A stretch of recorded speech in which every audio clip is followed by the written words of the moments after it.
everyone, Oh my and God. welcome to Incredible. Even We're though back. you're saying, who are the you? heck? Who are these people? Those bastards. So many things happened this month. This has been one of the craziest years It's been in a our year. lives. Yes. It's been a year. As some of you know, we are living in the opposite part of the globe right now. We are coming from Europe. We're living in Bangkok, Thailand right You now. can tell by being December Yes. and being with the air conditioning on. So we're back first because I actually was missing making videos because it's something I do enjoy. Yes. Maybe David doesn't. Maybe I drag him into beach cult against his will. But we'll never know. We'll reveal it in next video. And since we're back, we wanted to make this video because we feel that most of you that are here are also artists. And we thought in telling you our experience through all these transitions. So this may help you in case you're wondering right now what to do, or if you're like approaching something similar like us, how we came here and how things went and why. why mostly, and how is to like still being a freelance artist but in the other side of the globe, but still working the same. Basically, and as Alba said, we think a lot of you will be related. You will be in a really similar situation because it's something that is happening around the world right now. It's not an easy moment for a lot of us as freelance, as artists. Basically, we were stuck in so many levels, like professional, mentally. We were in a very difficult situation. I will say maybe one of our lowest One of points. the lowest. And why? I think because a lot of us as artists, as creative people, we tend to live more in the future than in the past or even in the present time. Like we're always thinking in ideas, projects. Now Alba, you know, she's the typical one from the memes. Remember a mistake she made in a Sunday afternoon when she was 16. That's very typical between artists, like creative people. Not me, I don't give a damn about the past, I'm living in the future. Okay. But that's also a problem. So as I was saying, you are always tend to think in your next step. Your next project, your next idea. Definitely. I'm gonna write this person, we're gonna make this together, I have this idea. And when you're stuck like by your environment, when you see that the place where you're living is limiting you in so many levels, that start to affect you like psychologically. You start feeling like drained. Day after day, trying everything for years and nothing results. And you insist, you try again, you're like, we never give up, okay, that's nothing. Like so. It's like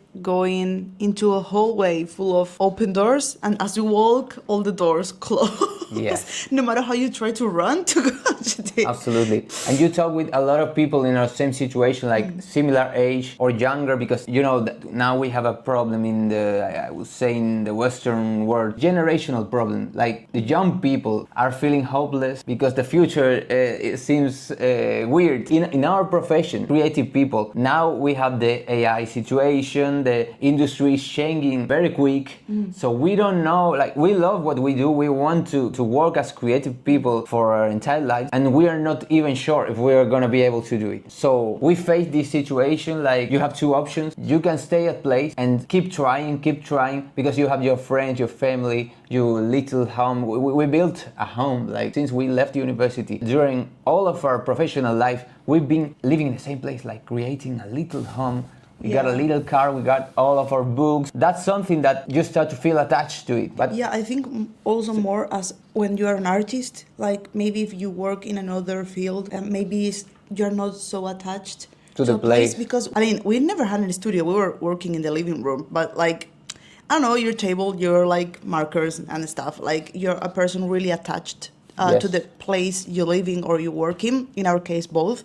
So it's more difficult, I will say, to detach for the place you work every day and you have like all your materials, all your things like to create and stuff. So absolutely. Felt like a parasite, like you have a little parasite attached to your arm. You're used to live with it. It's damaging you in some way, but so at some point you have to decide, you have to take it from you, and you're gonna bleed because you can imagine the process, like the sadness. It's been extremely melancholic because somehow we got rid of everything we had. You have to start from scratch in a new place. You don't know anything about it. And apart from it, we were somehow living in a bubble. Like we were in a little town, in our comfort zone somehow, but we were watching how things were changing very quickly, and somehow we felt like we were in a boat that was sinking and we had to jump before it happened. I think we basically, the only option we had was to leave. Yes.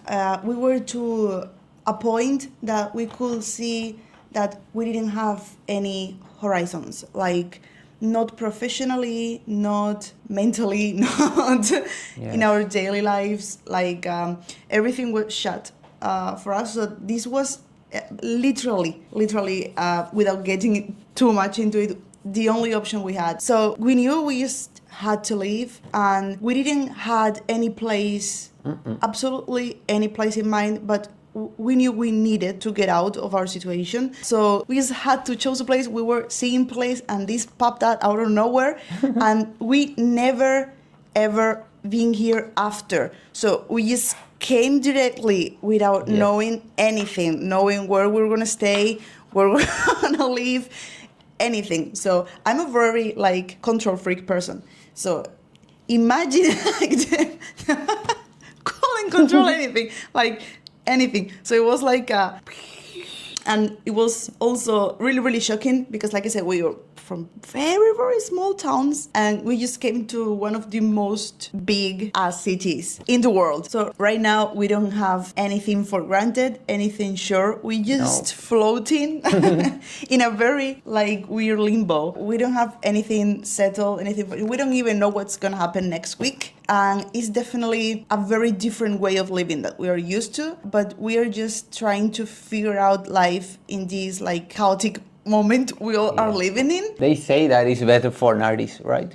Like it's gonna enrich you, it's gonna be an experience for you. Oh my God, I will remember it in the future like something beautiful, but right now it's like... We know we are extremely lucky because we had the chance to get out. Not everyone has that chance. Yeah. It's been difficult to us, but we feel really grateful to being able at least to try. We're being able to try at least. At least Some to try. Some people cannot even try. Some people cannot even try. But we've been here 6 months. 6 months now. 6 months already. Half a year. It just went in my mind. In one side, like a month. In other side, like 3 years. Yes. My brain, the time perception is totally like a fever dream, right?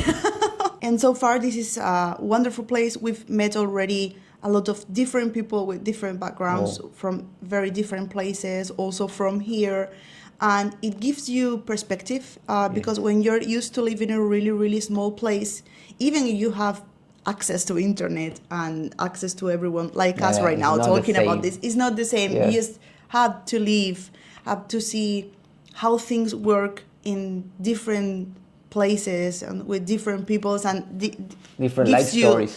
Yeah, like a new point of view of everything. We've traveled a lot because of work, mostly, to sign comics, to attend events, and it's dramatically different. Like to spend, obviously, a couple of weeks in a city than actually living in the place and start to see how things work in a extreme different part of the world. And I'm super grateful for that right now, even though it has been difficult at the beginning. But I mean, everything that's worth it, I guess, is difficult in life. We're still in the beginning. That's true. So, oh my God. I mean, we're trying our best. Absolutely. 100%. Always. Never give up. Give up. That's the 7 words from that guy. What's the conclusion for this video? All of us have heard about stories of people who risk everything and they succeed. But there's a lot of other stories about people who risk everything and they that could be us. failed. That could be us. Yes. Stay tuned. That could be us. Oh my God. Please like and subscribe. It's gonna be amazing to see the downfall of these 2 losers. Sometimes you don't know what's gonna happen, but you need to take the decision, doing it, and see what happens. That's our situation right now, and you're gonna be able to see what happens. Yes. It is for the best or for the worst. Sometimes you have to take the risk and put a feet on the way, as Bilbo said. Bilbo Baggins from the Shire. Because you take the risk of doing the adventure, doing the thing, but maybe the risk of staying in the same place is even bigger, but you don't perceive it. That's been our first motive of Absolutely. moving out. That's been the ultimate push, that thought. Yes, you're under risk living the life you're living, but you don't want to see it because it's your life, your daily life. And the brain tends to make you adapt to everything. So you are like, no, one day, another, although this looks too risky. No, you're under risk now. You have to face it. So we took between risk A or risk B, we choose risk B. C. Oh my God.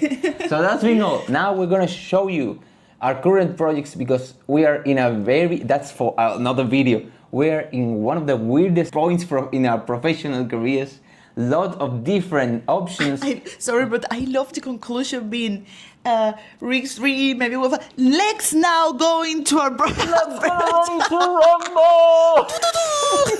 Yes, we're gonna show you our current projects, personal projects, because there's a lot of things happening. Like our lives, we don't know what's gonna happen with it. We've been working hard since we arrived. So we're gonna show you the things we've worked in. Wait, I have one of those here. Maybe one of the most amazing comic books that you're gonna ever read in your lives. Oh my God. Ladies and gentlemen, are you ready for Starkid 666? Here's the book one. I'm for real with this. I finished the whole thing, okay? By himself. This is the whole future integrale. It's gonna be great. Integrale. It's 500 pages. First one is colored, ink and colored, and the next 3, by the way, the fourth one is double, 200 pages. Are you understanding that this person did all of this by himself while moving to the other side of the globe? Insane.